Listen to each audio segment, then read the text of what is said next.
I'd ask, you know, we can do this in chambers or wherever, but Your Honor, I believe that certain requests and comments to the court have risen to a level of being not true motions or requests based on legal analyses, but more leveled specifically on a personal level, which I've attempted to stay away from. Every day that he makes an objection at midnight and then comes in and says, well, then you all should have gotten your stuff together before then.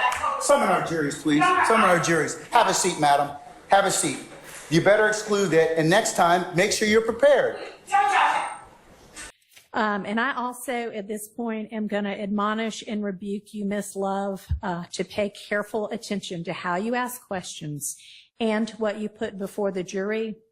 Your Honor, did juror number 39... Yo, would you stay out of my business, Ms. Love? Oh, will. Stay out of my business. Judge, Look, I'm sorry. I've been doing this a long time. Yes, I have, yes. And if you really must know, she's going to reschedule her appointment to the week of the King holiday.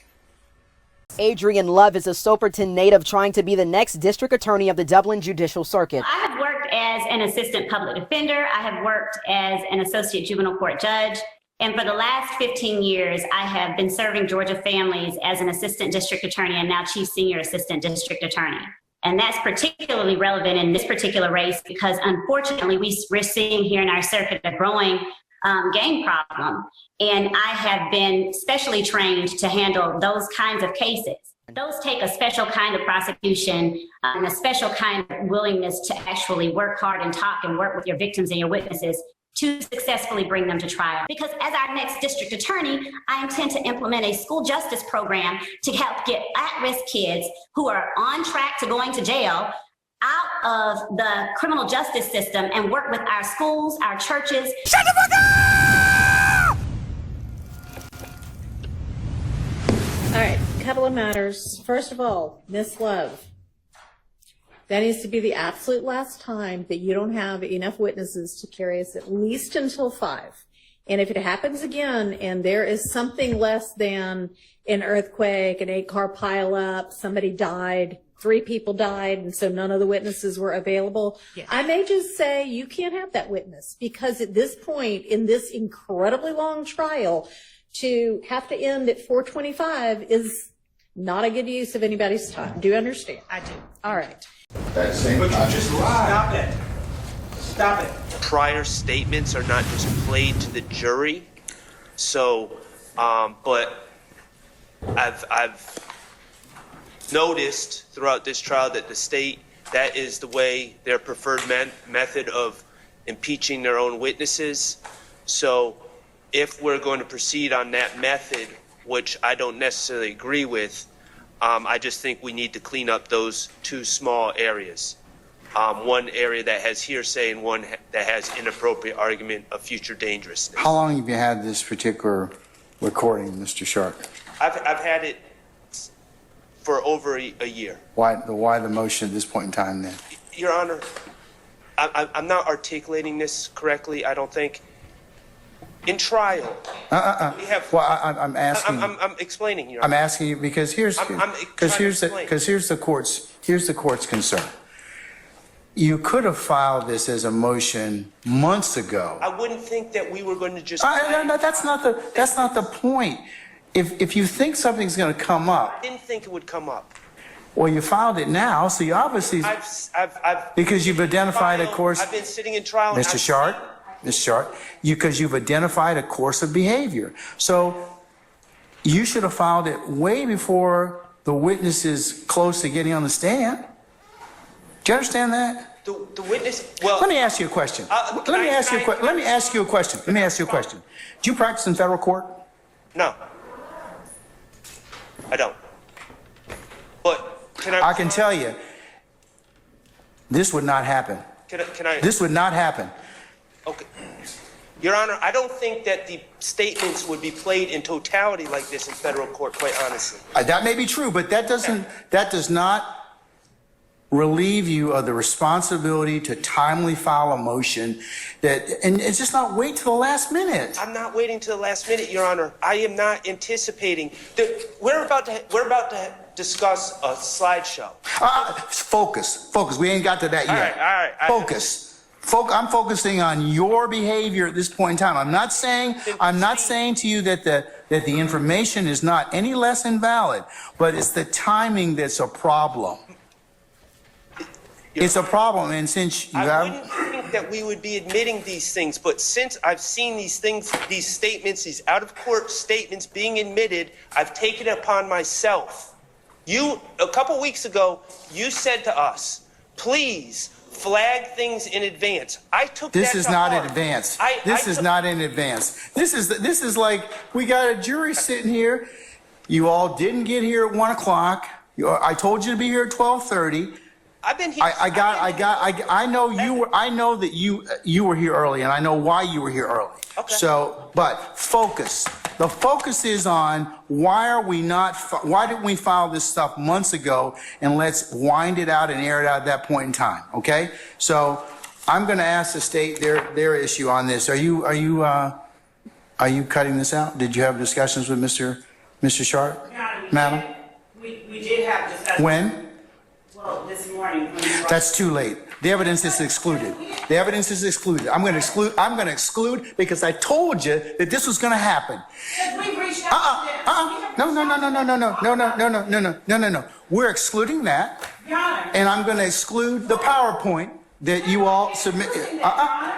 Well, you're not going to wholesale introduce it. We had no intention. Your Honor, All right. let me just be real clear. We did not intend to introduce this PowerPoint today. I personally reached out via telephone and called at least 2 members of the defense team and asked them to call me back, and I would like But you all should not be identifying this stuff the moment of trial while the jury's sitting in a box.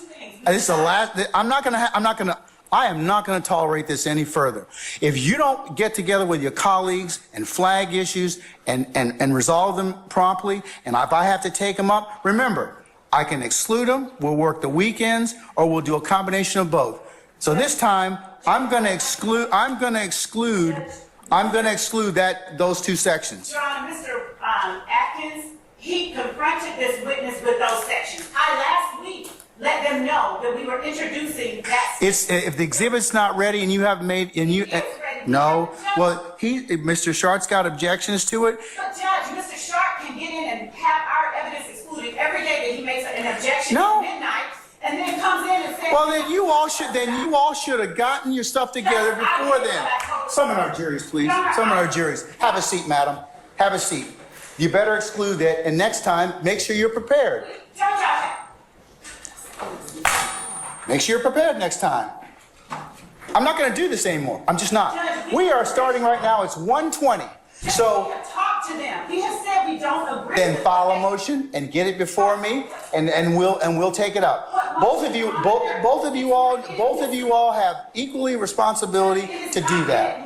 The information they are seeking. Oh, it's going to be inadmissible right now. I'm saying, Judge, that you said to file a motion. There's nothing. I'm not going to have any more discussion about this, madam. I'm not. We talked to them this morning I don't. about that. Well, you know what? And I attempted to try to talk to them earlier this week. Well, then that's why we have to. Your Honor, so the court punishes the state because the defense. I'm not punishing anybody, but but prior preparation prevents poor performance. Be prepared, Judge. That's why I sent them what I sent them last week, a whole week and a half ago, 2 weeks. Your I'm Honor. not- well- And I have asked. I have said I would like to discuss. Our jury's coming in, madam. Our jury's coming in. Have a seat.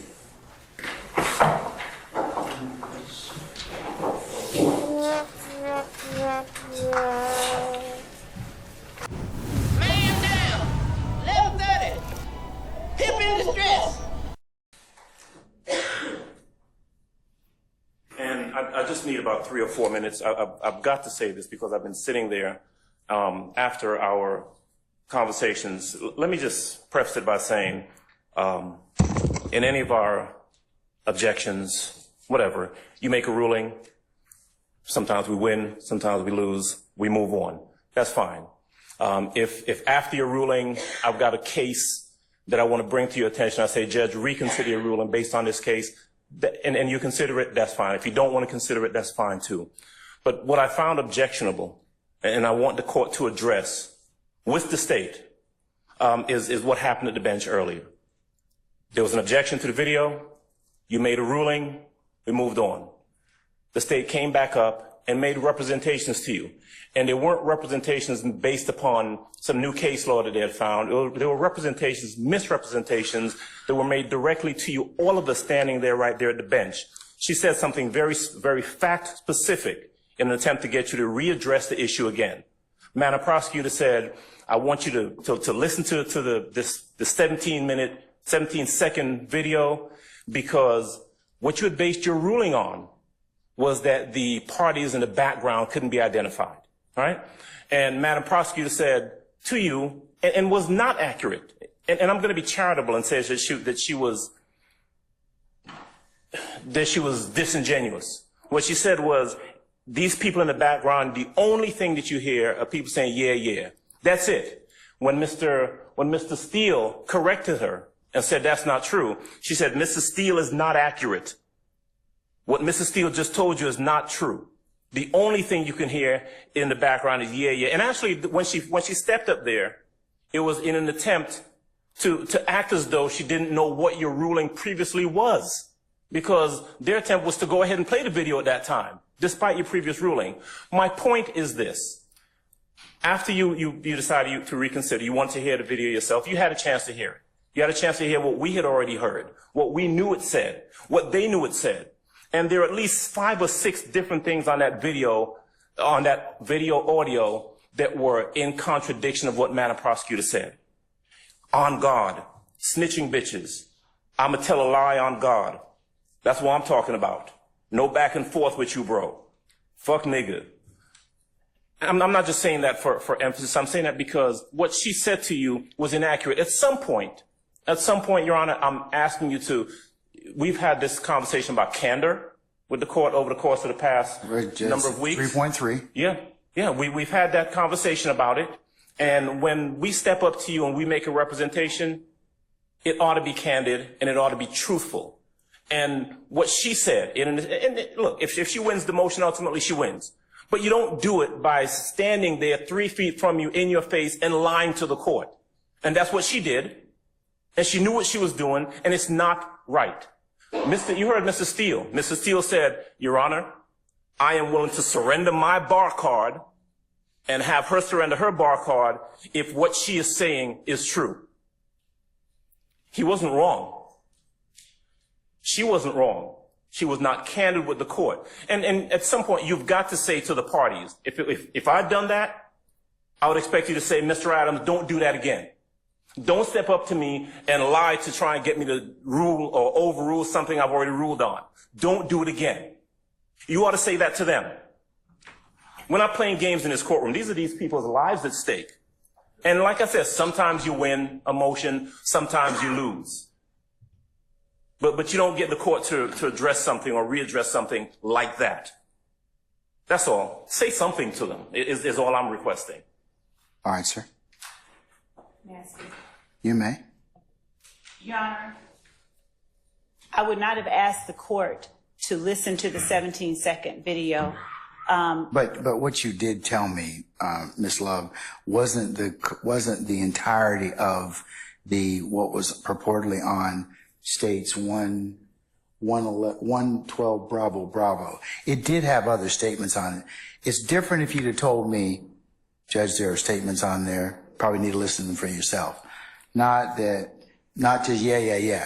Your Honor, my recollection, and I'm going to speak candidly because it's been I would all hope along. there would be nothing less than candor. And Your Honor, that's what I've been pushing for all along. There have been times, as the court is aware, that we have been at the bench and misrepresentations, bald misrepresentations have been made, and the court has seen my reaction to them. I am the one that's constantly saying I have a duty of candor to the court. All of you do.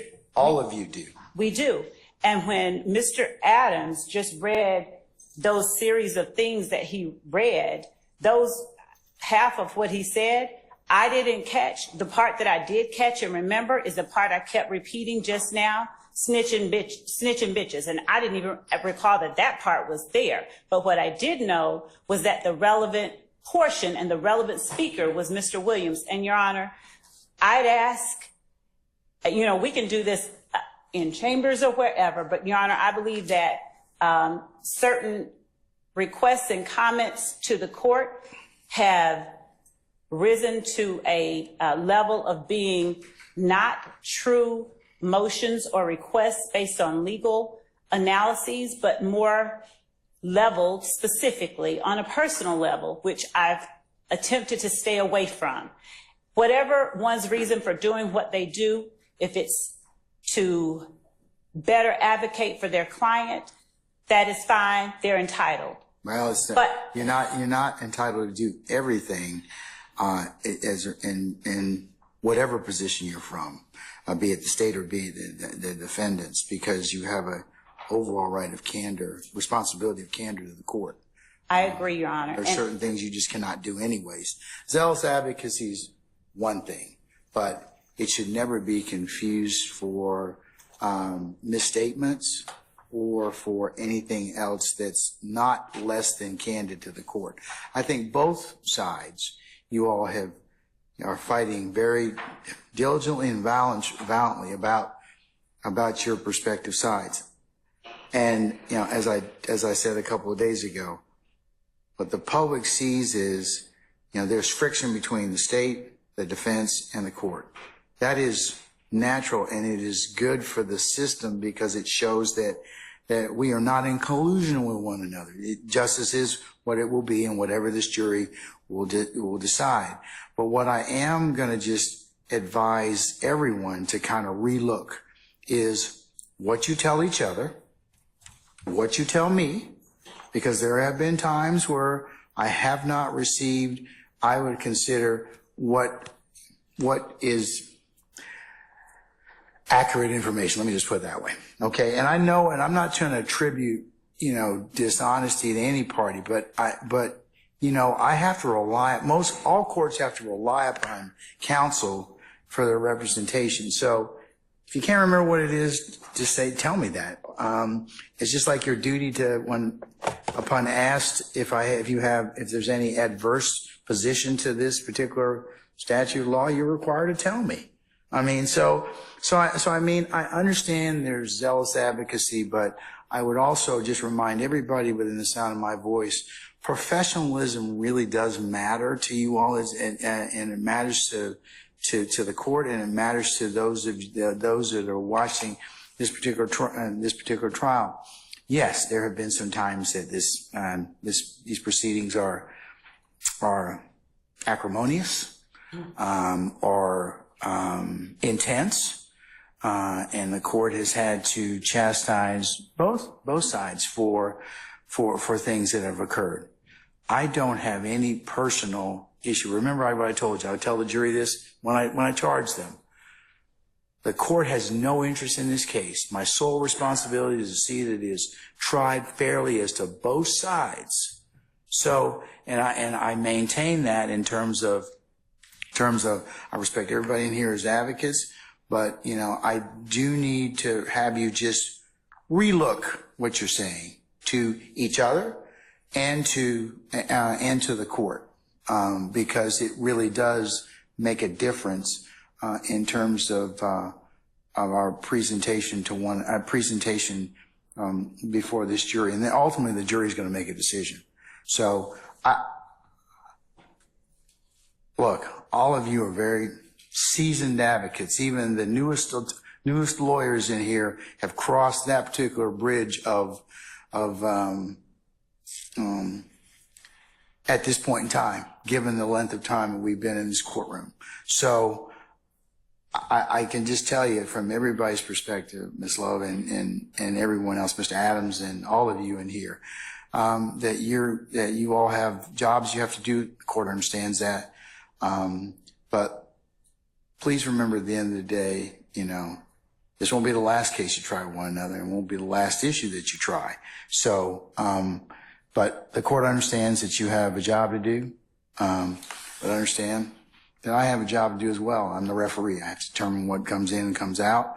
in terms of my functions. So understand at the end of the day, you know, we have that similar goal, but I understand you all have you have dissimilar objectives in terms of what the essencies are in terms of your roles and responsibilities. But don't ever forget your duty of care to the court, your duty of professionalism as advocates, and the duty of civility. It still applies in criminal cases as well. These defendants are presumed to be innocent, and they are innocent, and that's what this jury will ultimately decide. But we'll have to get there, and we'll make it, and they'll make a decision. Okay? And Your Honor, I'm certain the court means until proven otherwise, they are presumed innocent until they're innocent right now as we sit here. So, and until I charge the jury accordingly and otherwise, and the evidence is presented to them, well, evidence first and then charge them. But as to how this case goes. Thank you, Your Honor, and thank you for addressing also the concern that I have, because that is my main concern: the level of civility and the level of personal commentary level that is, in my estimation, not necessary. And I appreciate the. But that's everyone. You know, everyone's can be accused of that at various times in this particular trial. I mean, I think that every issue that you have secrets, anything that's been raised at this point in time, anyone who's sitting in this courtroom is probably violated at some point in time or another. However, let's just try and do better in terms of that. But just like I told you with evidence and the other things that need to be brought forth, you know, let's try and do better with that, because certainly, as I mentioned earlier, I don't want to have the jury sitting here for as long as for long periods of time when we take up other business. So we need to plan accordingly. But I think you all could probably, you know, do a better job at least forecasting what is going to be tendered or submitted so that we can minimize delay. So, I mean, to the extent you all have started to do that, it seems to be working a little bit better, but we'll see how it goes. All right?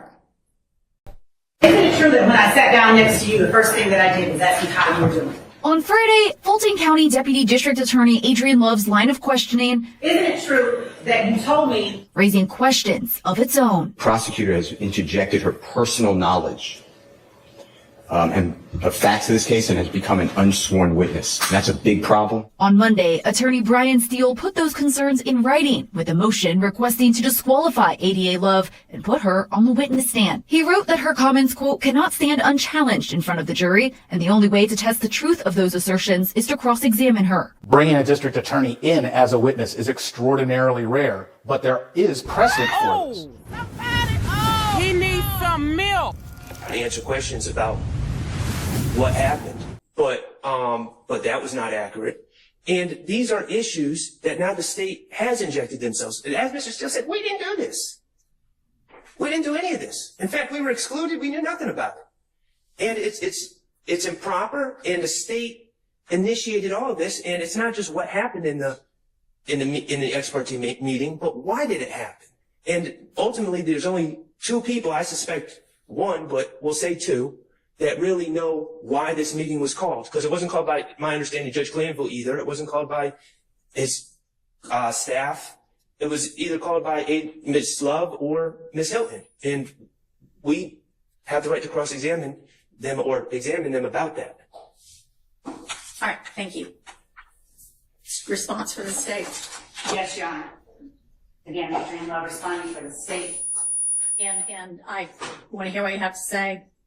I've got your response. That's your written response. It's pretty thorough. So let's highlight what needs to get highlighted without rehashing everything. That was my intent. Not to suggest that you would, but.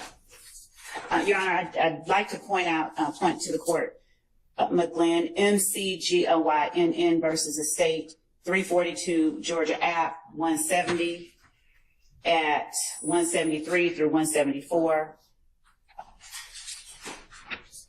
In McGlynn, the court notes while Webb dealt specifically with statements made by a trial judge, this court has previously noted that either judicial or prosecutorial intimidation that dissuades a potential defense witness from testifying, or the defense can, under certain circumstances, violate the defendant's right to present a defense. However, such analysis must be undertaken on a case-by-case basis. Here, we note, as did the trial court, that nothing in the record suggests that the statements made by the ADA to the witness were legally inaccurate or misleading. In fact, the ADA's comments seem to have been confirmed by the witness's own attorney, who, unlike the ADA, is charged with acting on the witness's behalf and protecting his rights and interests. As we observed in Terry, the potential for unconstitutional coercion by a government actor diminishes when a defendant's witness has consulted with an independent attorney. That these statements by the ADA were later perceived by the witness as threatening is wholly irrelevant to our consideration of this matter. The court has held that the state is duty-bound to inform the witness of the possible consequences of admitting under oath facts that could place the witness in legal jeopardy, including notifying the witness that the criminal law would be enforced to the full extent against those who violate it. And that's the court citing Murray versus the state, 157 Georgia App, 596 at 598. As of course the court has noted, we have included in our response the applicable case law that we believe is most relevant to the court's consideration of the motion to disqualify. In this particular instance, Your Honor, I would assert that the why of any particular proceeding is not a material issue, is not something that is relevant to the juror's determination of the guilt or innocence of either defendant in this case. It's not in any way. It's, if anything, it would be the effect of anything said on the witness themselves, and the witness himself could testify about that. In addition to the fact, as we stated in our brief, there were multiple people there as reflected in the transcript, and there's no reason to, there's no need to resort to an extreme remedy as disqualifying the prosecutors in this case, any more than we would have the right to cross-examine Mr. Steele and Mr. Sharp based on what they may have said to Adrienne Bean or anyone else in this case. So we would ask that the court simply deny the motion for such an extreme step as disqualifying Ms. Hilton and me, and we would base our argument on what we presented in our brief. All right, thank you. You know, something that's tied up with this issue is the fact that, there's been a motion filed with regard to it, and we haven't gotten to it yet, but I think the defense is correct, and I don't think the state opposed the fact that everything after at least the 14th and probably the 12th needs to be redone, and that is all of Mr. Copeland's testimony, or virtually all of it. And am I correct that the state pretty much concedes, agrees that that's true? After the point where the motion to recuse was filed by defendant Kendrick. Okay. We don't disagree. All right. So, and that was the 12th? I believe. Yeah. So, you know, we may be having a really kind of an academic discussion about all of this anyway, because if what the court is going to have to do, and I invite y'all's input on exactly how to instruct the jury about this. Substantively speaking, the ex parte was a critical stage at which the defendants were excluded. And then the concept of, which we've kind of brushed over somewhat, that Judge Glanville's comments in the ex parte itself amounted to unconstitutional coercion of Mr. Copeland to testify. Those are exactly my arguments. That's correct, Your Honor. Okay. There's three main issues, three main arguments that I put forward in that motion.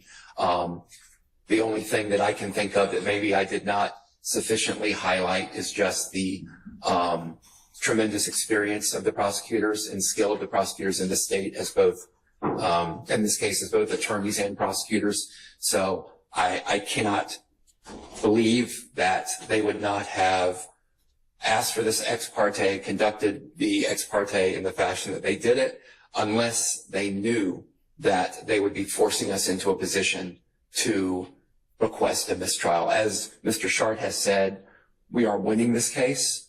The state's witnesses have not testified the way that I imagine they expected them to testify, and I do not believe that they should be allowed a do-over in this case, Your Honor. All right. But I'm not going to repeat what's already in front of you. Okay, thank you. Again, if you have questions, I'm happy to answer any. And then also sort of in this motion and asserted in a lot of the defense motions are what we've again touched on, that Brady material arose from this ex parte, and y'all have it now, so it's not a Brady violation anymore. And there was. And that's not a real requirement in order to grant our motion, Your Honor. All right, I just wanted to make sure I covered that as well. Okay. Does the state want to be heard with regard to anything not already in their response? Yes, Your Honor. Okay. Just based on Defendant Kendrick's representations to the court and others that they're winning, and therefore we goaded them. If they're winning, then let's just keep it rolling, because the state vehemently objects to a mistrial. Okay. And I am unclear how we are arriving at the conclusion that the state, in conducting something according to the rationale presented to the court by the defendant so far, that the state never intended that they find out about in an effort to cause them to do something. I don't know how those two can be squared with one another. So we would ask that the court deny the motions for mistrial based on the state, based on anything. I'd point out that this is not the first or the second or the third motion for mistrial. The state has objected every step of the way. We continue to object to a mistrial. Again, if they feel they're winning, let's keep it rolling. And we would ask that the court just deny it. Of course, the court is aware that the issue here is not whether anyone acted improperly, but what objective the prosecutor is trying to achieve. It does not make sense to assert on the one hand that we want you to not ever learn about it, and on the other that we are intending that you be goaded into an act by our doing it. So, thank you. There are issues here as to whether people acted improperly. Perhaps that does not go to the goading, but I don't want to, it's clear in my motion that we are arguing that there was improper conduct by both the state and the judge that violated Mr. Kendrick's rights. He has been locked up in Rice Street for 22 months. I have done everything that I can to move this trial along. I filed a motion, I believe at the end of March or early April, to try to get this trial moving at a more deliberate pace. That motion was essentially denied.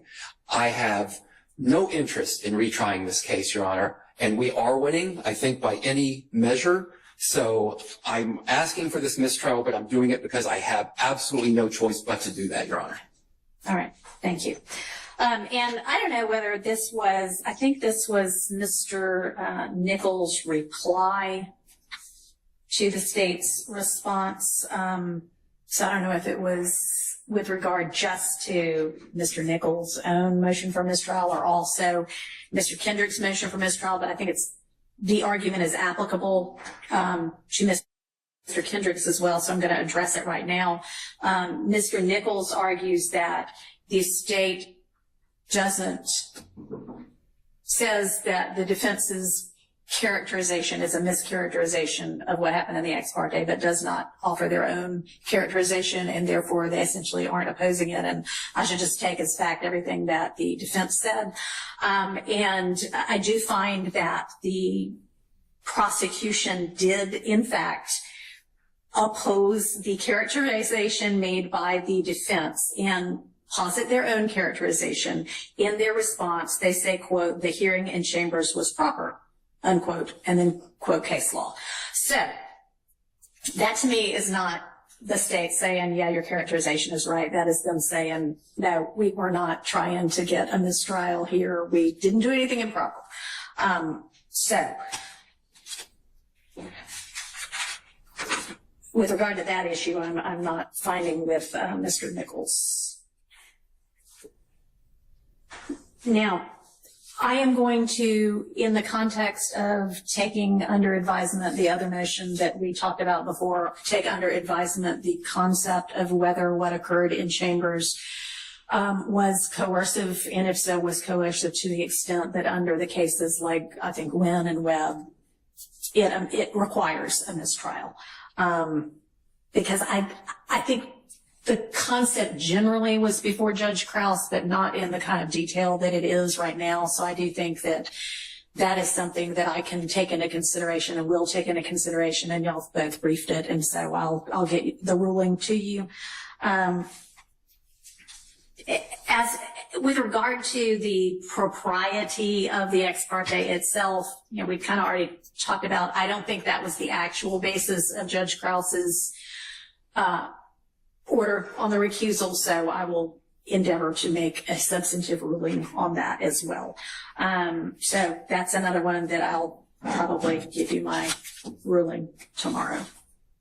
Defense applies to evidence that's going to be used solely as impeachment.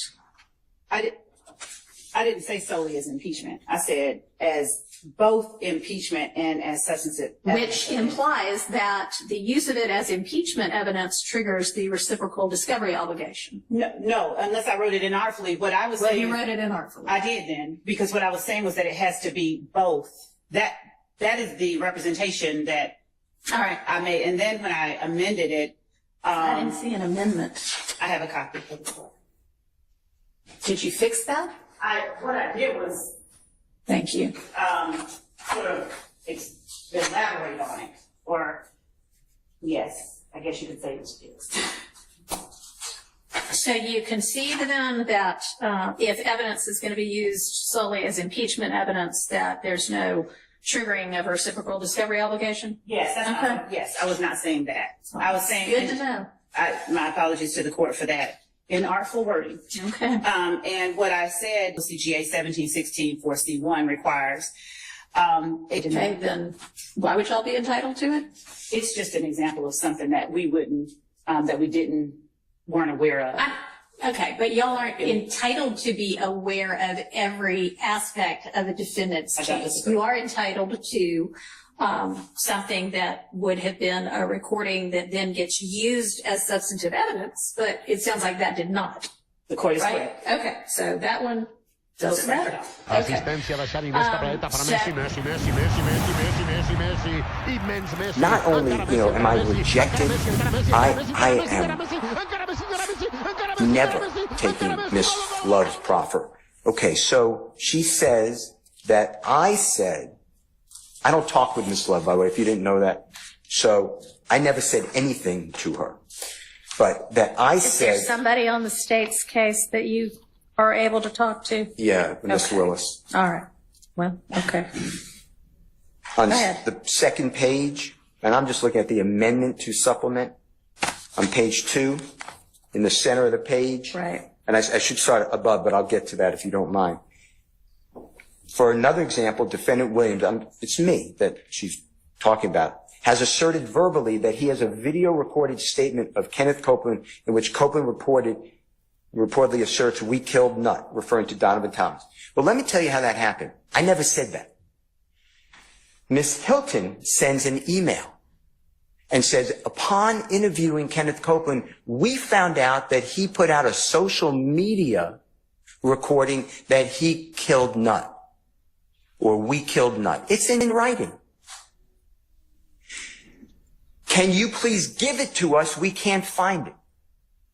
The most I may have said, which I don't have a memory of saying anything, is I'm not giving you anything. If I use something, I'll use it in court. That sounds like something I would say to these prosecutors. To other people, I would say, you're going to have to, I don't have to give it to you, and I'm not going to be able to talk about that.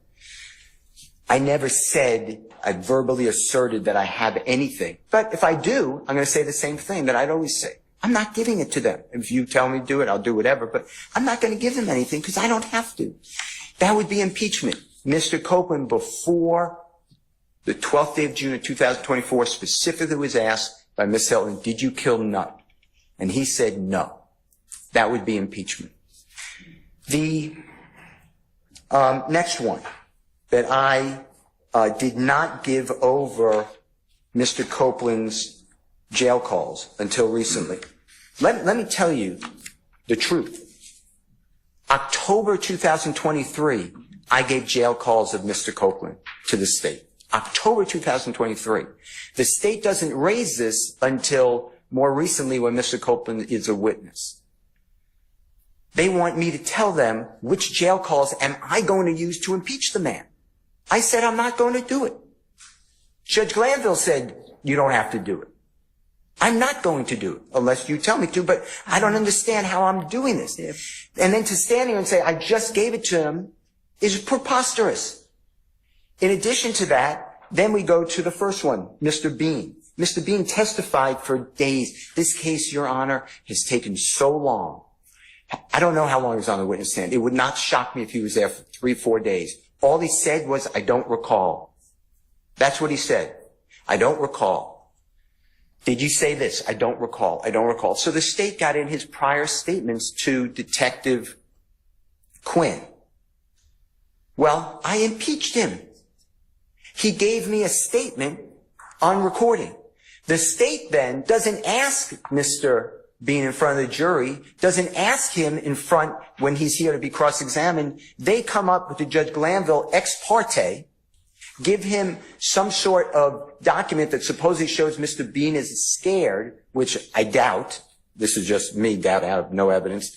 And then in the middle of that document says that Brian Steele and his investigator, I'm not quoting, were in a car with Mr. Bean and his son.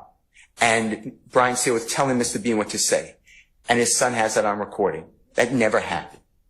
That never happened. But what Ms. Love was allowed to say in front of the jury, believe it or not, did Mr. Steele stop and start that recording? Mr. Bean said what he always says, I don't recall. I objected outrageous. Outrageous. It just flows right through. The same way Ms. Love stands here today and says it's hard to hear, or whatever her words are, hard to decipher on an Apple iPhone. That did not happen. It is offensive. The legal analysis is wrong. There is no distinction in Georgia on substantive or impeachment. What you were told is wrong. And this lawyer knows it because she sat here in court and I did the same thing without being tempered. All right. That's 4 times. Thank you for clarifying that. Your Honor, may I briefly respond? Yeah, when Mr. Steele clears the area. Yeah, go ahead, Ms. Love. Thank you, Judge. Do you have any Georgia law that represents what you have asserted in your motion and amended motion? Your Honor, that's just it. I have been clear in my amended motion, and Which to the I extent that just it wasn't. got a copy of. Yes. Okay. And also, I just want to say that. No Georgia law that. Right. Georgia law does not define, it does not define case in chief. It does not break it down. We all know what a case in chief is. Don't we? I think we all know what a case in chief is. Is there any support for your assertion that reciprocal discovery is required based on the concept of substantive evidence? Your Honor, what I have said and what I maintain is that, one, there is an absence, and I'll point the court to 3 different cases, Harris versus the state, 314, Georgia 238 as one. And these are just instances. 238? What did you say? Yes. Okay. What are the other 2, and what are they going to represent? 307 Georgia 171, which is the 2019 Green case that Mr. Steele cited for the court, and 146 Georgia App 423, which is Phillips versus the state. And when is that from? I'm sorry. What year? Just 1 second, Your Honor. That's a 78 case. Okay, so that one's not relevant at all. Old case. Because we have a new evidence code since 78. So, okay. And Your Honor, even with respect to the older case, the only thing that I was citing Phillips for was the proposition that in the absence of specific legislative or decisional case law on the particular issue that is at hand in Phillips, we commend the Federal Rules of Criminal Procedure, Rule 16, for guidance. That is, well, we've got a specific rule here now, don't we? well, when you say we have a specific rule, is the court speaking of the discovery statute that says? That's what we're talking about in this motion, right? Right, yes, Your Honor. We are talking about that, and the state's position, the state maintained, first of all, let me be real clear, we didn't file a brief. This is the first brief that we have filed where we've asserted these things. We have asked that the court require Mr. Steele to turn this stuff over, but we've never argued it out. Mr. Steele has stood up and said he's not required to, and he has pointed to the discovery statute. The court has said, okay, yeah, he doesn't. And we put that in our motion to the court, that the court has previously made a ruling that we thought deserved a second look at. Defendant Williams has adopted as his witnesses all the state's witnesses in the witness list that he filed.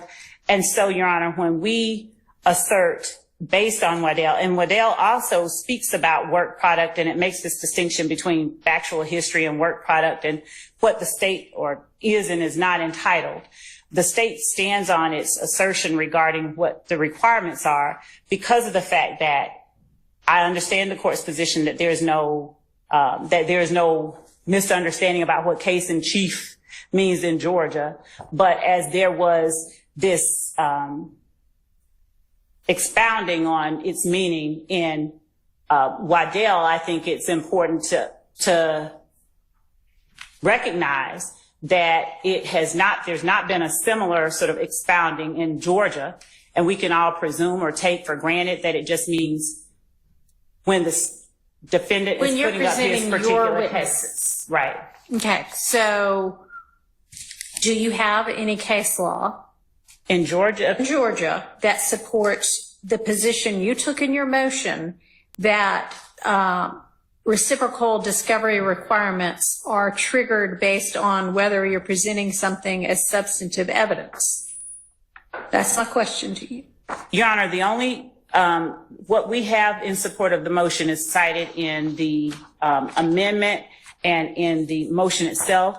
We have not ever presented or represented to the court that there was a Georgia case that addressed this issue, and the conclusion that is asserted in the state's filings are the result of the fact that, one, from our position, it's not addressed directly, that, what case in chief specifically. So you are telling me that when our discovery statute says that the defendant is to produce or permit inspection and copying of whatever it is that they're in possession or control of, which the defendant intends to introduce as evidence in the defense case in chief or rebuttal at the trial, you think that there's some kind of lack of clarity about what that means? Is that what you're representing to the court? Your Honor, I'm representing that was the position that was taken. That was what was analyzed in the cases that we have cited in our amended amendment and supplement to our motion to compel. That is, in our position, a reasonable interpretation. And as we've said in our filing, Your Honor, there was the requirement in Waddell that anything that was within the defendant's possession, custody, or control, where the defendant intended to use the item in the defendant's case in chief, that be turned over. The Waddell court, Your Honor, in analyzing the meaning and understanding of case in chief, as the court correctly pointed out earlier, said that if it is going to be used as both impeachment and substantive evidence, that constitutes case in chief. From there, we made the assertion, the state's position, that if the defense intends, because there's nothing in Georgia law that analyzes it at this level, if the defense intends to introduce evidence as both impeachment and substantive evidence, then they have a duty to disclose it. And that is the origin of the state. That is the basis for our position. If All right. And have you heard Mr. Steele argue 2 or 3 times before that that's not at all what Georgia law means? We've not made this argument before. So I don't mean in writing. Y'all have not had we have any literally discussion whatsoever in front of Judge Glanville about. As I have said in my motion, Your Honor, what we have argued, the state has said, Your Honor, they have a duty to disclose this. This is stuff that we are entitled. And Mr. Steele has said no, and citing the Georgia statute, he said we do not. I have never asserted, I've never made this distinction. I've never said that case in chief means if it's being presented as impeachment as substantive evidence. I've never made that argument in a written or oral filing. Okay. All right. Well, I would like for you to take your duty of candor to the court with a little bit more seriousness in the future, Ms. Love. Respectfully, I take it very seriously.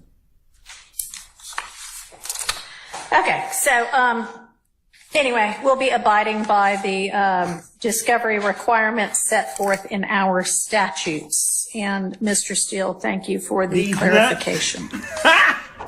Got him! Got him!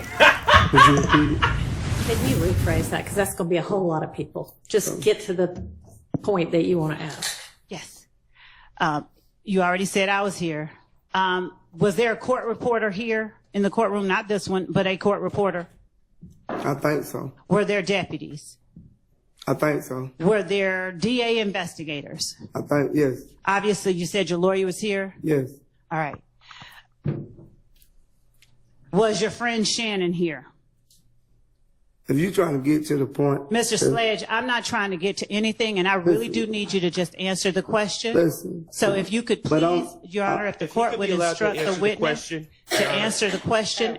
Listen to the question and answer the question. And then you that's can asked, explain. And then you may explain it. I would ask Thank that you. he be allowed to complete his answer. And Your Honor, since his answer was not responsive. His answer was not responsive. I'd ask that you. Re-ask the question. Was your friend, Mr. Stillwell, here in court with you on December 28, 2022? No.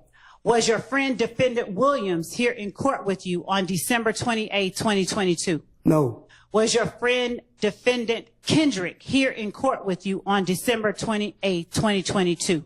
No. Was the lawyer for your friend, Mr. Williams, here in court with you on December 28, 2022? No. Was the lawyer for your friend, Mr. Stillwell, here in court with you on December 28, 2022? No. Was the lawyer for your friend, Mr. Kendrick, here Objection. in court with you on December? The objection. I'm saying, I'll why wait. you raising- Hold on, Mr. Relevance to whether I was in attendance at the time he took his plea. Your Honor, overruled.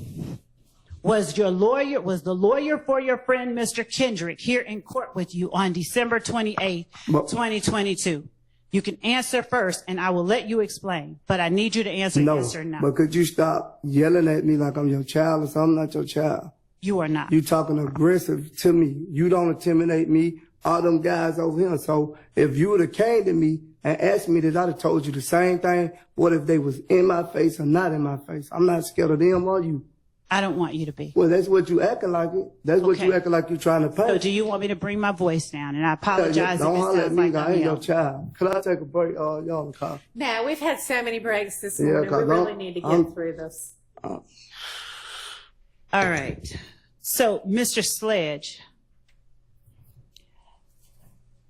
was either Quay that is in the courtroom here today in the courtroom with you on December 28, 2022?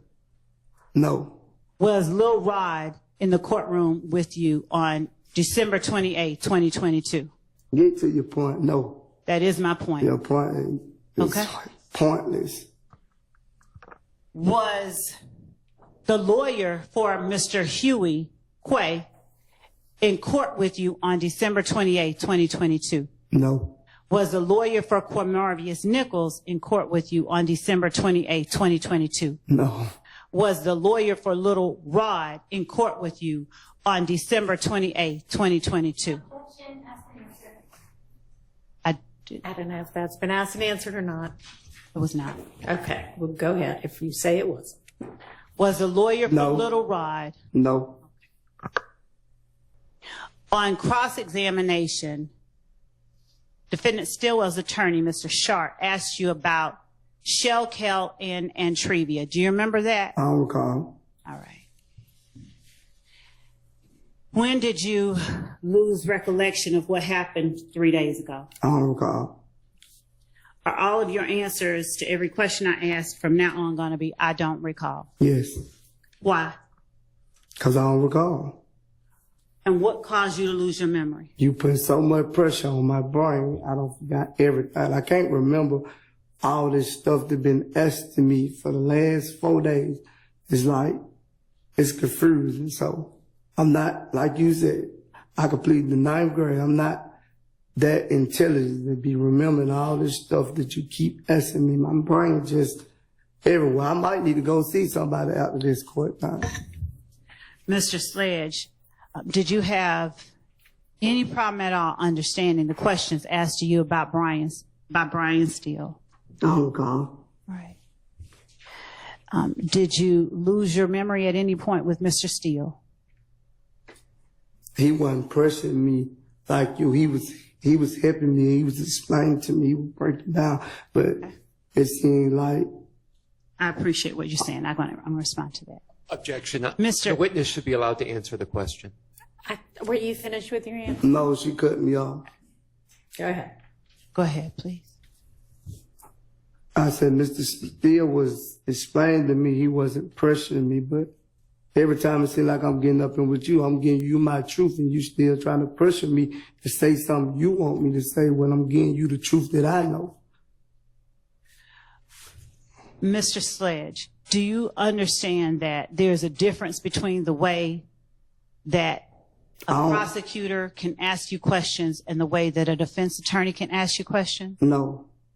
Do you understand that I cannot lead you when I'm asking you questions? Sustained. Okay. When you say that there's a difference between the way that Mr. Steele asks you questions and the way that I ask you questions, would you help me understand what that difference is so that I can ask you questions in a way that does not frustrate you? Oh, well, I mean, he kind of has told you. She didn't say it. She said, you overruled. Ask your next question. Okay. Yeah. All right. So will you help me break things down a little bit so that I'm not frustrating you, okay? You already have. I understand. I don't even. Can we rewind? No. All right. When you were asked about Antrevia, was Shell Kel the person you said who had also started a relationship with Antrevia after you? I don't recall. What is confrontational about that question? I just don't recall. Why don't you recall? Because you pressured me. I don't recall. You hurt my brain. All right, so let's take an early lunch, and you can calm down in the meantime, hopefully. I don't remember what I said, but I was high every day for a whole year, and I was saying anything. I was saying done anything to get out of here. I was saying done anything. Yeah, Mr. Schmerker, you can go ahead and step outside for us. Thank you.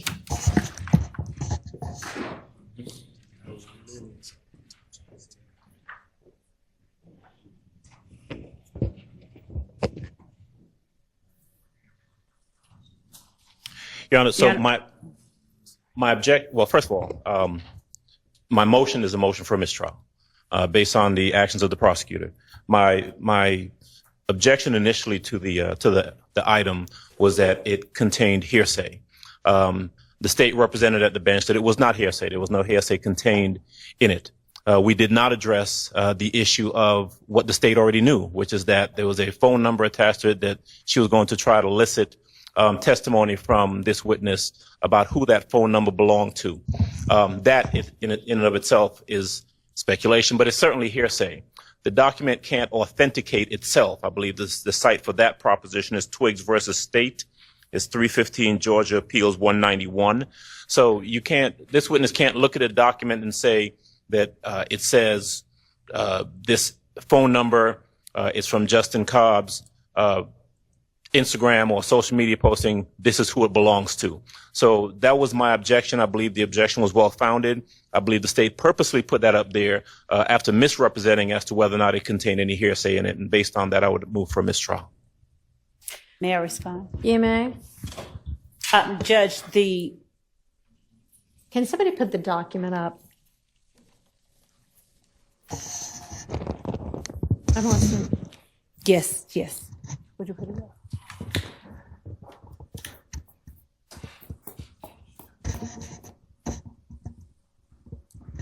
First, the state objects to a mistrial. Second, Your Honor, what Mr. Adams indicated that he did not want on here were the comments with where's the phone number? There it is. Yeah, okay. The comments generally being all of the writing on the right side of the picture. Your Honor. And so I said to you, is any of it hearsay? Is any of it being offered for the truth? And you said no. Your Honor, what I was asking the witness to do is to tell what was of significance to that number and what he did in terms of finding out and corroborating information that he obtained, because he obtained phone records. I don't intend that this evidence or this exhibit will prove or show that this is Justin Cobb's phone number. You're asking him that? And asking No, him Your Honor. to testify to that? I'm asking him, and I understand the court, I'm asking him what handle it's next to, and Your Honor, what he did after seeing what he saw on this social media page. You represented at the bench that none of this, that being the writing on the right side of the picture, which we're all squinting at because it's tiny on the piece of paper. And so I am relying upon you to actually be honest with the court and opposing counsel so that we can deal appropriately with the evidentiary issue. Was any of it being offered for the truth? And you said no. And then you turned around, and after it was admitted over the overruling of the hearsay objection, based on the representation that nothing was being offered for its truth, you drew the witness's attention to the phone number and tried to have the witness testify to whose phone number it was. If that is not offered for the truth, what is it? Your Honor, it explains what steps he next took. It wasn't that he sat there and took this phone number and said, okay, this is Justin Cobb's phone number. He went and sought records based on what he saw on this social media post. So it's not, this post can't prove anything, but I do expect that the witness will testify based on what he saw, regardless, because it's a legitimate. Why can't you just, at the bench, when you know that the reason you're offering it is for the phone number, and then to ask the witness other questions about what he did based on that phone number and seeing that phone number, say to everybody so that we know what we're dealing with, you know, it's this phone number, and then I'm going to ask him XYZ about the phone number, and then we'll know what we're dealing with. Because my understanding that what was being objected to was not the phone number, was the comments that was the words, Your Honor. And again, this piece of evidence does not prove anything, as anybody would be able to say. But when he saw this on Justin Cobb's page, or a picture of Justin Cobb next to what he believed to be Justin Cobb's handle, he sought additional information. The entire cross. Number with the comments. I'm sorry, what, Your Honor? I mean, that is included within what you're now calling comments, all of them just being. And I asked at the bench what comments they were asserting was hearsay, Your Honor. I literally asked that. I asked at the bench, is any of this being offered for its truth? And Your Honor, it's being offered to explain DDA Sprinkle's actions that he took next. Your Honor, these records have been collected.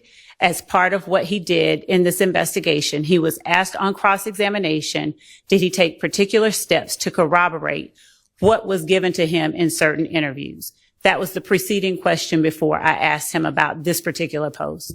So the state intended and intends to introduce the records that DDA Sprinkle produced or obtained after seeing this post. This post can't suffice to prove that that is Justin Cobb's number. This post only explains why DDA Sprinkle got the number and why it was significant to him in this investigation, where his steps and actions are being questioned. But you know, Judge, we don't get there. I hear what the state's saying, and it's disingenuous because we don't get to the second step that they're talking about, what records he procured and why he did what he did, unless we go through the hearsay statement that's contained in the portion that I objected to. And the court is accurate.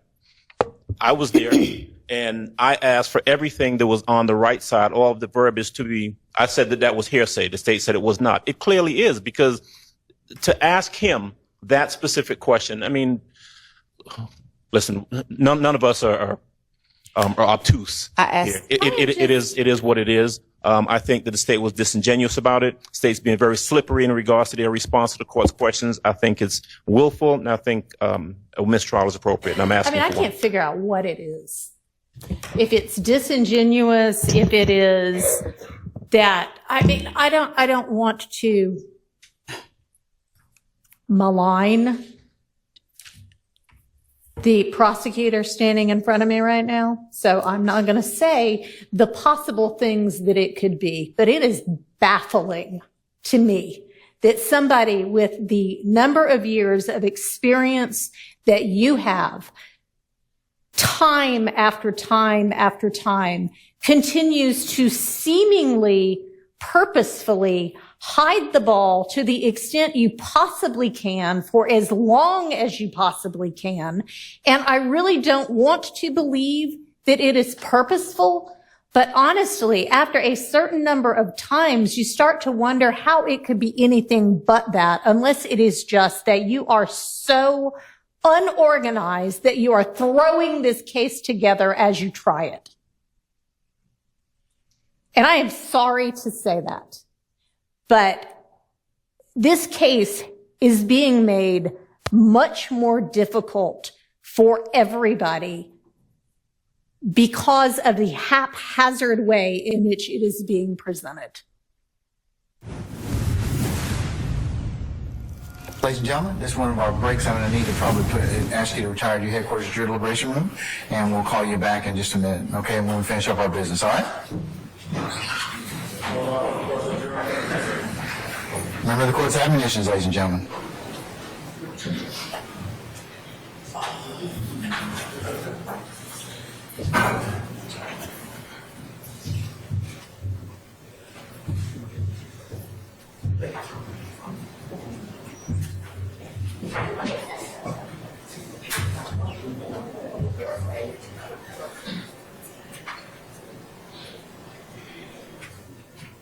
All right, please be seated. Our jury has left us.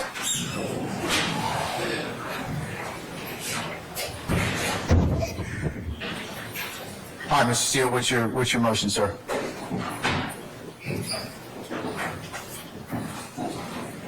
Good morning again, Your Honor. Your Honor, last week, 2 weeks, 3 weeks ago, you ordered the parties to share all of their displays in an opening statement to the others so we don't have to have these interruptions. I did that. The state shared with me 4 attachments. That's all they had. That's what I got. What you just saw on your screen, if you don't remember, I'll ask the state to put it up, and I asked for it to be marked as exhibit, is what you already excluded. It states that Mr. Ryan was convicted of murder, and I represent the co-defendant who's not on trial on the appeal. How did that not get sent to me so I could bring it to this honorable court's attention? 1. And 2, how do we just violate court orders? So, yes, I have a serious motion for a mistrial because it's intentional misconduct.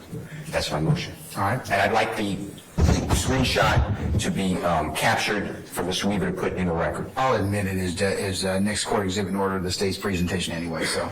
All All right, so that'll be court one for purposes of the trial. So, Ms. Love, what's your response to Mr. Steele's assertion about Mr. Ryan? As it relates to Mr. Ryan and the exhibits that the state intended to play and to display for the jury, I sent to Mr. Steele and everyone else the pictures and the photographs that I expected to use.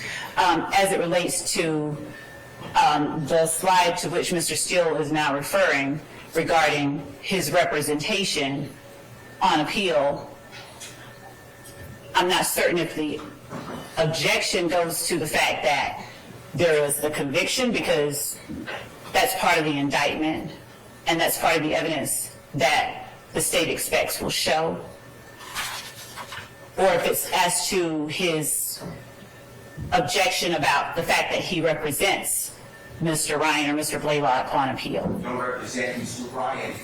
Mr. Blaylock, man. Excuse me. I never said this ever. That's it. So what's your objection based upon, Mr. Steele? Objection based upon, I argued this before the Honorable Court. You argued the prosecution that before they ever mentioned my name, you granted this motion. That I did. You brought him up to this Honorable Court, outside the presence of everybody. We're an open statement. I am lied to. I am saying that. I am lied to. Anyone else got that exhibit? I did not get that exhibit. And I'm seeing everyone's head shaking no. And now, it goes against the court's order. We are bound, duty bound, to follow some of the court's order. Can I join in the objection on behalf of Mr. Steele? Let me see the... I can put it back up, Yes, Judge. ma'am. And Your Honor, while I am putting that back up, I will state in my place that initially when there was the objection from Mr. Steele, I didn't have a clue what it was about because I didn't mention his name and didn't intend to mention his name. As I looked at the screen, I saw that part of his name was on the screen for the most part. But I mentioned that, I ruled upon that last week. I did. We were not, I would take it as it came in this case, and if the evidence got to that point, then I would deal with it accordingly. Yes, Your Honor. So, and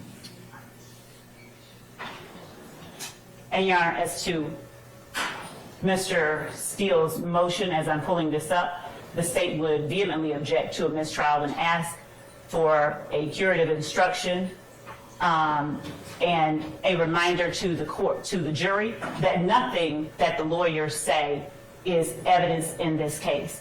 This is not at all the type of thing that rises to the level of mandating a mistrial. Certainly not. It just isn't. I have all right. The slide. Pull up, I have it now. I'm court about to has share. court one for purposes of the motion for mistrial.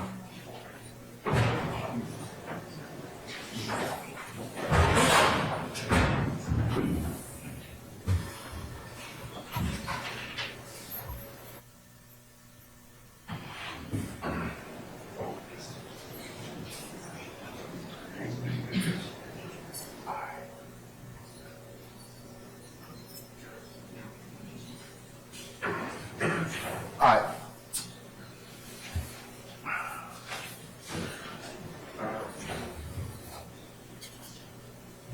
Okay, on slide 11 of 65, that I see where you have that at the bottom, represented by Brian Steele. So we can leave that for the time being. Leave it for the time being because it is what was it was up. I'm going to deny the motion for mistrial, Mr. Steele, but I will go ahead and give a curative instruction to our jurors at this point in time. So. Your Honor, I'm supposed to ask for a reoccur in court for my mistrial before the next process goes on. I'd like you to do me a courtesy, if you would, and allow me to do that now and preserve the motion for mistrial. You've made your motion for mistrial and the basis, and I'm going to mark the whole state's presentation as court one for the purpose of your motion, and it'll go in as stated. And I have two other issues I'd like the court to just take up. One is just remember, I know you ruled on it, but the state said earlier today that Mr. Williams is contacting through parties that they don't know to pay for other people's lawyers. So I think that couples with that exhibit. And number two, I'd like the court to now order prosecution to give me and anyone else who wants to see it. I need to see respectfully what you ordered last week, all of the displays of the state of Georgia that they have not given to us. So that's What do you mean by what displays are you talking about, Mr. Steele? I never saw that. I never saw the wolf. I never saw the indictment. You ordered I gave all my displays. I gave everything to say. I got from the state. Are you talking about using for opening statements, sir? Of course. Okay. Should have been done. All right. All right, Ms. Love. Yeah. Thank you, Your Honor. Two matters, Your Honor. One, the first thing that Mr. Steele has requested of the court regarding the representation that the state made about other YSL members contacting Jeffrey Williams for representation is absolutely and has always been a part of what the state expects will show at trial. I'm going to deny that portion, but to Mr. Steele's point, I'd already made that issue in terms of his particular involvement, and anything you need to let me know prior to that, and I need to rule upon it, and also subject to foundation. And just like this, so I assume that what you told our jurors is what you expect the evidence to show? Yes? Yes, All right, so definitely. I'm going to overrule that part of his objection. What about the last thing you mentioned? And Your Honor, as to the court's directive that we turn over anything or any exhibits or photographs, that was my understanding of the court's directive, that we expect to show an opening statement. As a matter of course, I can again reiterate the fact that it was an inadvertent omission to leave Mr. Steele, at least part of his name on there. I got that, but he's talking about, is there anything else you're going to use in open you haven't shown to defense counsel? He's telling us, well, I said that. I told you to do that a week ago. Yeah, because here's what I told you was going to happen. I've got a jury that's out right now that's being interrupted. And Mr. Williams, you should have made your motion or should have told me about that an hour ago or when you found out about it. Not hijack me at the bench about that. You did what you had to do, but I'm not happy about that. I'm not happy about any of this. Because this is stuff we could take care of before our jury comes in. And that makes you all, lessen your ability as advocates and lessen our ability for this jury to go ahead and get this case seamlessly. This is what I told you all was going to happen. So, have you given them everything you're going to show them during opening statement? Your Honor, I haven't given them all of the word slides. I did give to them what Mr. Williams objected to. I had given that to them previously. I will give them or share with them the things that have been added as of this evening. And can you do that over the next 5 minutes? I sure can. Ingram, can you find out if our jurors are ready? Are they ready? Are they still using the restroom? I'll send that to them right now as we're waiting. Your Honor, Your Honor, Jay Apt on behalf of Mr. Kendrick, can we have 5 or 10 minutes to review whatever Ms. Love is going to send us? You can take a comfort break, and I'll come back at 10 of 12. And like I said, whatever we don't finish before 12:15, we'll pick up after lunch. Okay? Thank you, Your Honor. Your Honor, did juror number 39? Yo, would you stay out of my business, Miss Love? Oh, will. Stay out of my business. Judge, Look, I'm sorry. I've been doing this a long time. Yes, I have, yes. And if you really must know, she's going to reschedule her appointment to the week of the King holiday. Well, no, we ain't fine. But I always say the absence of evidence is not the evidence of absence. What? Simply because you don't have evidence that something does exist does not mean that you have evidence that something doesn't exist. What? What country you from? What? Did the judge, was it explained to you that you could receive up to the maximum sentence on each charge? Not if I understand. I think a deal was already worked out, if I ain't mistaken. That would make me take it. I think it was already worked out between my attorney and the state. Do you understand the difference between a negotiated plea and a blind plea? No. Okay. Have you done anything besides a blind plea in front of a judge before?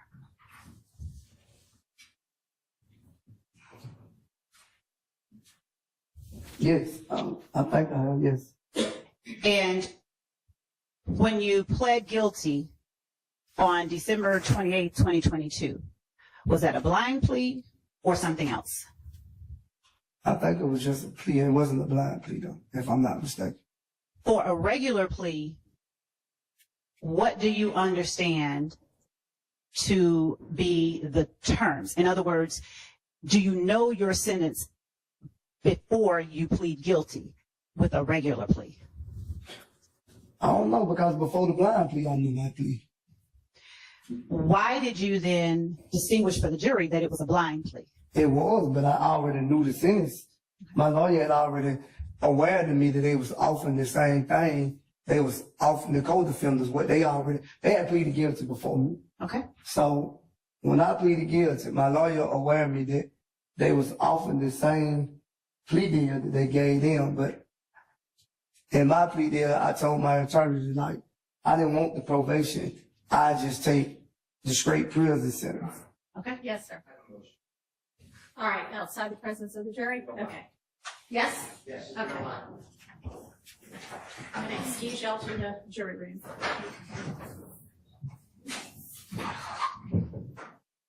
Your Honor, I have a motion for a mistrial. The evidence has just come out that 2 co-defendants who, to my knowledge, at least one of them is not testifying and has entered a guilty plea. That is a confrontation clause violation to Mr. Williams and the other people on trial. In addition, Your Honor, gave an instruction with the last line, and I know it was objected to previously, but I want to stress this, that if it's a prior inconsistent statement, it can be used against Mr. Williams and the other people. That was premature, because I don't believe there's anything inconsistent as of now. And then the third reason I'm moving for a mistrial in the aggregate, Your Honor, is that the prosecutor uses and reads the statement of the then prosecutor, I believe it was the Honorable Mr. Bailey, who entered this plea and gave a factual basis. But she did not make it clear that the Honorable Derek Wright said on page 12 of this transcript to the same court that Mr. Sledge is tendering the plea under Alford, which is A-L-F-O-R-D.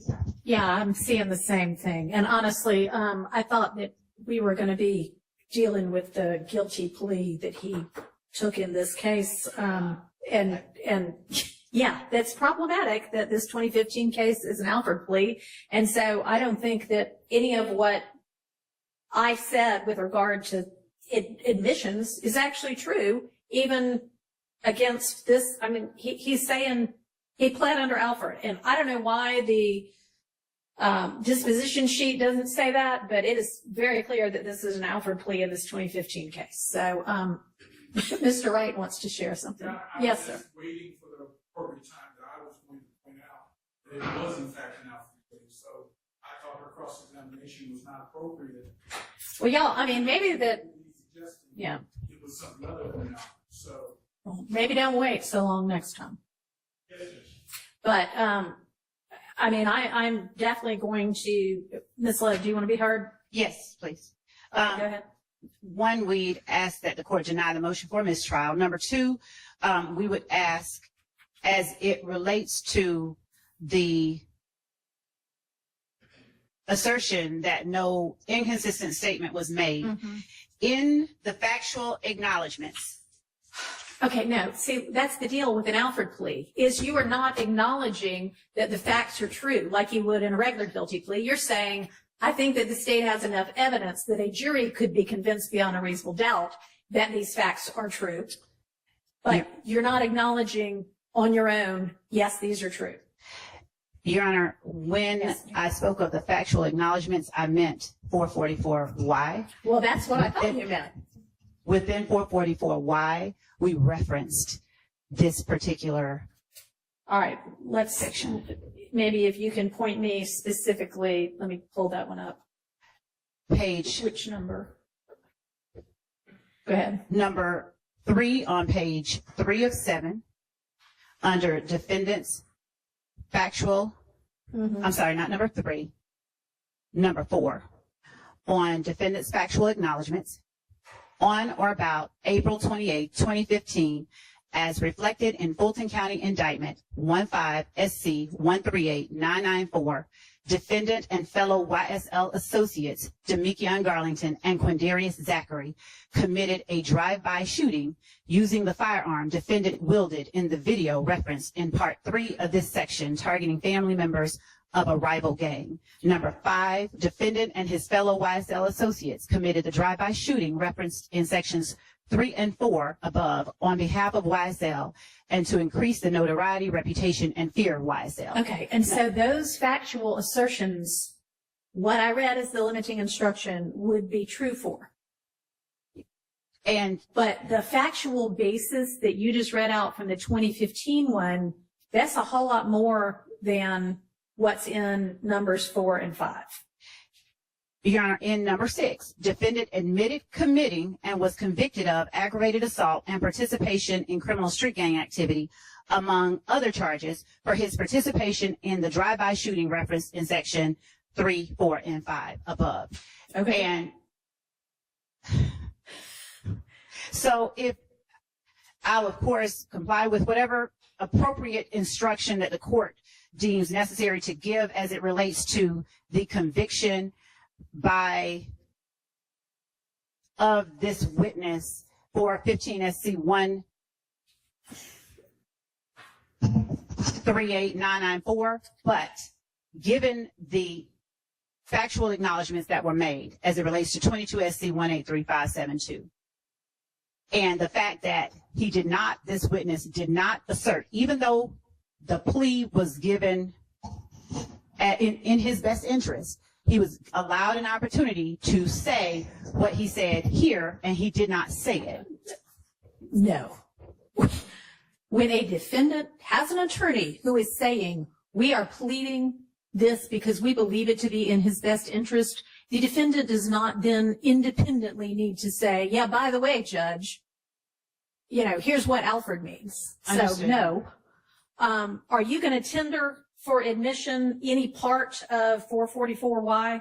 Yes, the state intended to tender 444Y. In its entirety? Yes, Okay. I did. Any objection to that being tendered or admitted in its entirety? And if there is an objection to it, then All right, we would let's find that out. Okay.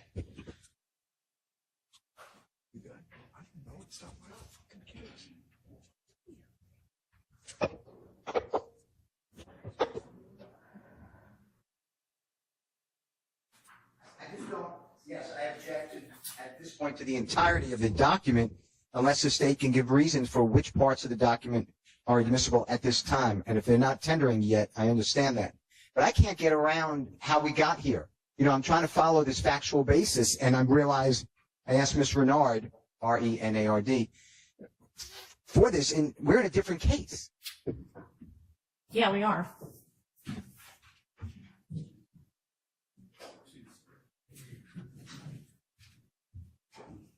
So, we've been talking about these 2015 crimes, and we've been talking about, what's been going on in this 22 indictment. So, I guess that's how it came about. But I wish we'd been a little more specific about it all beforehand, because, I noticed this morning that this was an Alfred plea. And I would have had issues with, when you started reading out the factual basis, I'm thinking, well, is this some other case that I don't know about that's not the 2015 case and not the 22 case? Because we should have been reading the factual basis from the 2015 case. Your Honor, the 2015 case, I understand what the court is saying. The 2015 case is one of the overt acts that we allege in the indictment. And as it relates to the defendant's conviction for the 2015 case, we believe that it would be appropriate is an appropriate matter for cross-examination, and it appropriately falls under the portion of the court's instruction where it tells the jury that the conviction itself is not to be considered as evidence. And to the extent that Mr. Sledge is asserting that he didn't do it, that he dropped someone off, that is what he asserted, by the way. He said that he was not present, he dropped him off, and it was only one house. Well, we all know how party to a crime works. So, yeah, he said I didn't shoot. But He did admit to being the driver. And so, to the extent that he said that the statement contained in his factual acknowledgement that he and fellow YSL associates, and I'd also point out that early on he made a very blatant, inconsistent statement that YSL is not a gang. And in this factual acknowledgement section. All right, we're not going to use anything in the factual acknowledgement section of the 2015 plea. No, in the 22 SC 183. Okay, yeah, no. I mean, all of that is inconsistent with any of his trial testimony is fair game for you to tender for admission and for them to consider as substantive evidence against everybody. The issue we have that needs to get cleared up is that before I read this limiting instruction, I thought you were going to tender the guilty plea to this 22 SC case. And it turns out that you were talking about the 2015 case, which I understand you're saying we did part of that as, part of the 22 factual acknowledgments. So those factual acknowledgments in there are fine as well. When I say in there, I mean in this 22 case. But I'm going to have to clarify for the jury that what I told them about prior inconsistent statements does not apply, and that everything you just read from that guilty plea also needs to be disregarded.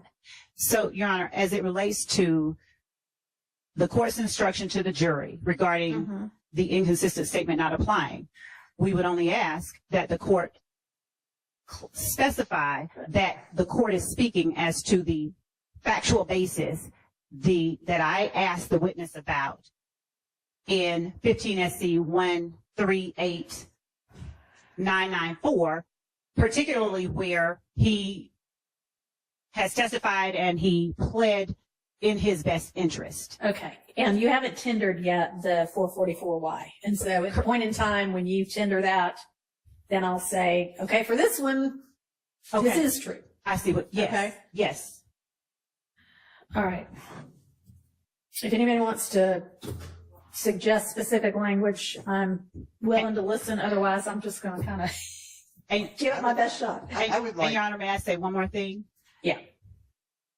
Because number one, the court has previously instructed the jury that this is required. Okay. I just respectfully don't think that goes far enough. You have a prosecutor who's saying it's just a blind plea. She leaves out everything about Alford. She elicits, and I'm not saying that she could have anticipated this, but her questioning elicits that a non-testifying severed co-indictee pled guilty also. That is a total Confrontation Clause violation. It's the second time. All right, and that's Zachary and... Well, Mr. Zachary, I anticipate may testify. Right. I don't know, he hasn't yet, but it definitely includes Mr. Garlington, who the state has said will not be testifying. And then, just for you to know, you were not here, but the predecessor judge permitted, over objection, the state to do the same thing. They did it with a Mr. Winfrey, just like the court reporter's last name. He's not going to testify. No one believes he's going to testify. The state doesn't say he's going to testify. And they got out that he pled guilty. So they're aware of all this. And in fact, the state elicited in that case that the gentleman, Mr. Winfrey, pled guilty to avoid plea. It was vacated by the Supreme Court of Georgia. I remember you. So, and Did then he enter another one after the fact, though, anyway? 5 years later, Alford plea and said specifically innocent. Yeah. I mean, it was a farce. Right. And then the predecessor judge wouldn't even let me examine the witness, and Miss Love said that the witness, I could call it, in my case in chief, on direct. So the reason I'm bringing that up is this is not new. Okay. What's your intention with regard to Mr. Garlington? Do you have any intention of calling him? Your Honor, no. And Mr. Steele is absolutely correct in terms of the witness testifying about Mr. Garlington and Mr. Zachary and his doing that. There's nothing that indicates that the only reason he did that was because they pled guilty. So that is not, in other words, his statements that he gave to the jury about Mr. Garlington pleading guilty and all of that are not something that I asked him about or expected him to be talking about. Right, okay, but nonetheless, we have that now before the jury. We would ask that the court tell the jury to strike, disregard, put out of their mind anything about the Mr. Garlington pleading guilty. I'm just to say anyone other than the witness on the stand. Okay. But Mr. Zachary is a witness. I know that, but he hadn't been called yet, has he? No. So no. deal with it when he gets called. Yes. Yes, sir. Your Honor, on behalf of Mr. Sledge, clearly at a jury trial, we are always assessing the credibility of witnesses. My client has now been impugned, or at least attempted to be impugned by the state by suggesting that either he should have been making a statement or his plea was something other, or that these facts are in fact his adopted, admitted facts. I'm going to make it clear that that's not the case. And that's where I want to make absolutely clear that he was right in the position he was taking, that it was in his best interest. All right. Anything else before we get the jury back in?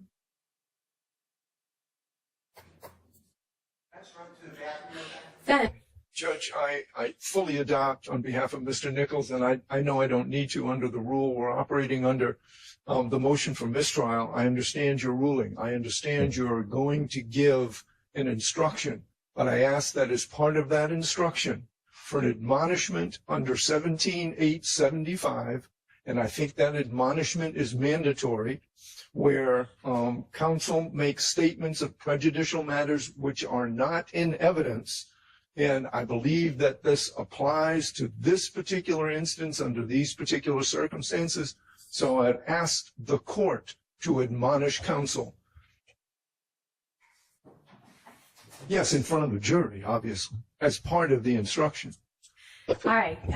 Give me a second to get signed into Lexis and take a look exactly at what the statute says.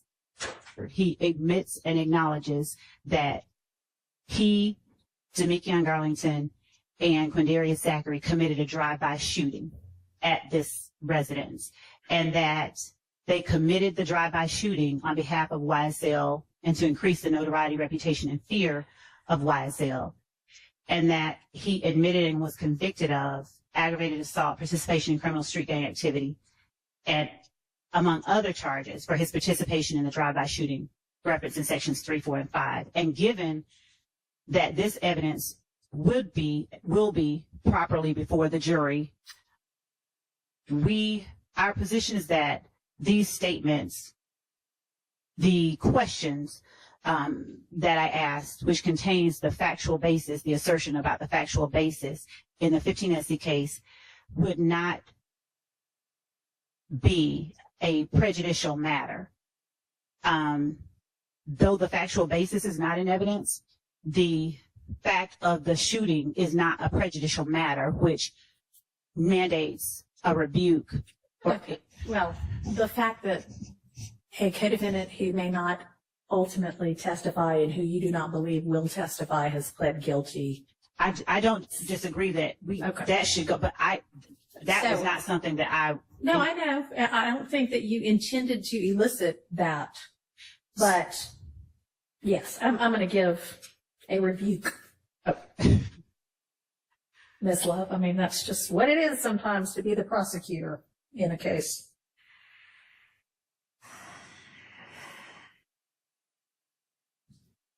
It's got to have a tough skin. Suggested language, Mr. Harvey, or others? All right, ladies and gentlemen, I've got some further instructions for you with regard to some of what you just heard. So I gave y'all an instruction that if this witness provided testimony that was inconsistent with a guilty plea admission, that you could accept that guilty plea admission as substantive evidence against any of these defendants. But then what we heard was that this witness pled guilty in 2017 to that being a part of that 2015 drive-by shooting. But and we heard kind of a factual basis that the prosecutor in that guilty plea had read before the court, or somebody had read before the court, as a part of what Ms. Love was asking questions about, and she was, kind of reading that from a transcript. All right, here's the thing, is that guilty plea, as I think you heard this witness say, he entered that because he believed it to be in his best interest to do that. And this gets into a whole lot of kind of legal terminology and legal concepts, but there are a couple of different ways that somebody can say, yes, I'm pleading guilty to a crime. And one of them is called an Alford plea. It's just named after a case called Alford. But they're essentially saying, I am going to plead and accept that I'm guilty of this crime, but I am not saying that the facts that the state's putting forward are true. I am just saying I think it's in my best interest to go ahead and resolve it that way. So everything that you heard is, and that is totally legitimate to do that. And let me also say that Mr. Wright, who was representing this witness at the time, he let the court at that time in 2017 know, hey, this is an Alford plea. He's doing this because it's in his best interest, he believes, to do this. And Mr. Sledge was under no obligation, after his attorney said that, to, even if he got an opportunity to say anything else, to say, yeah, what my lawyer said, to add anything whatsoever to that. So I think there was a question about that, and he didn't, he didn't say anything else. He had no obligation to. He had no requirement to. He had no responsibility to. Okay. So basically what I told you about, you can take those facts and those admissions and consider it against him or anybody else in this trial. When it's an Alford plea, you cannot. So none of that I said was actually true about what you just heard about that 2017 guilty plea to the 2015 drive-by shooting. Okay. So let me think what else. Oh, and you also need to completely disregard that anybody other than this witness right here, Mr. Sledge, might have pled to anything that had to do with that drive-by shooting. All right. So just entirely erase that from your minds. And I also, at this point, am going to admonish and rebuke you, Ms. Love, to pay careful attention to how you ask questions and what you put before the jury. You should not have put that factual rendition before the jury as anything that this witness admitted to at the time of the 2027 guilty plea. And I'm going to instruct you to refrain from asking improper questions. Yes, Your Honor. Thank you. All right. Anything in addition that anybody needs to put before the court right now with regard to those curative instructions? All right. All right. Go ahead, Ms. Love. Your Honor, I apologize for interrupting the state earlier, but the state can talk the ears off a donkey. This continued filibustering has got to stop.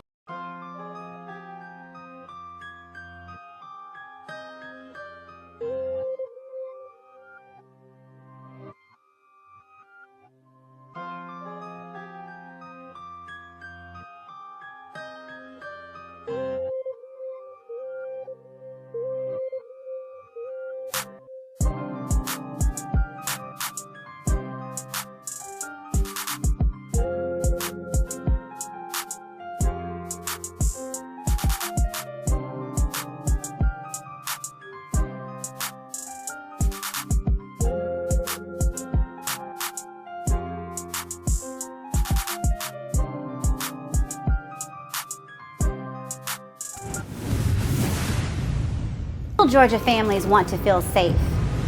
Middle Georgia families want to feel protected. Middle Georgia families want to feel secure in their own homes. Over 1,000. That's the number of open, unresolved, and unprosecuted cases that our current district attorney has sitting on his desk. 11. That's the number of child sexual assault and sexual abuse cases our current district attorney has dismissed in one county alone, where one child sexual abuser was able to go free and molest yet another child. 12. That's the number of open and unresolved child sexual abuse and sexual assault cases our current district attorney has in one county alone. 0. That's the number of gang charges that our current district attorney has brought during his entire time as district attorney. I'm Adrienne Love, and I'm a proud Soperton native. I have prosecuted over 100 gang charges during my career. I've successfully headed a gang unit.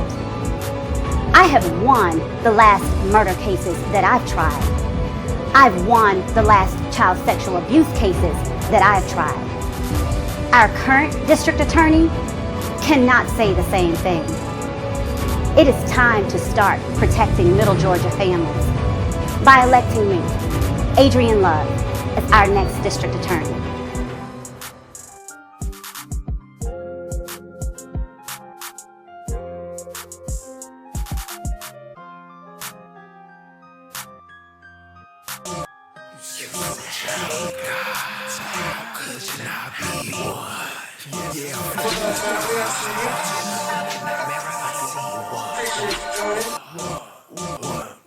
From the ashes he arose. Never hate a friend or foes. Just a subtle art and not giving a fuck. Chasing down my goals. I self-law am master. Supernatural disaster. Metaphysical reaction. I am the flesh. I am the God. No one got the lab on lockdown. Talking hot winters and cold summers. Black Force Ones when we slide in the streets. We all stay home at a club jumping. What up, cousin? I see you, fam. Throwing slime corners when I watch the trial. LEOs be capping. Chatting action. Come and tap in the most interactive. I am the flesh. I am the God. I am the flesh. I am the God. Gon' tap in, gon' flesh skin every rap in. If you like us, gon' get the lights up. You sub, you can share, tell them pack in. Feeling left, right, front to the passenger side. It's right here, the premiere. How you know? Cause them boys broadcast to the live. Wanna talk about it, hit the link right here. Slide coins up, got 100 bands. Mars eyes, watch how the check. And the band made love do a ball head. 2 bands do a dance like check. I'ma keep going till I'm motherfucking tired. You what?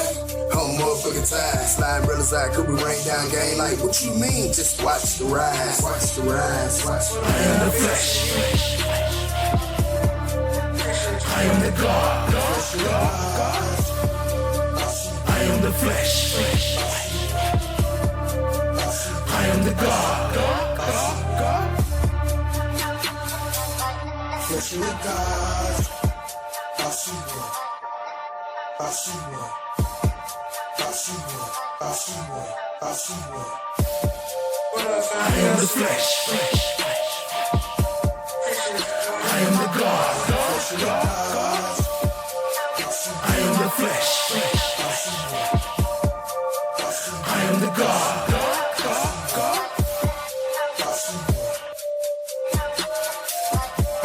Flesh of the Godz.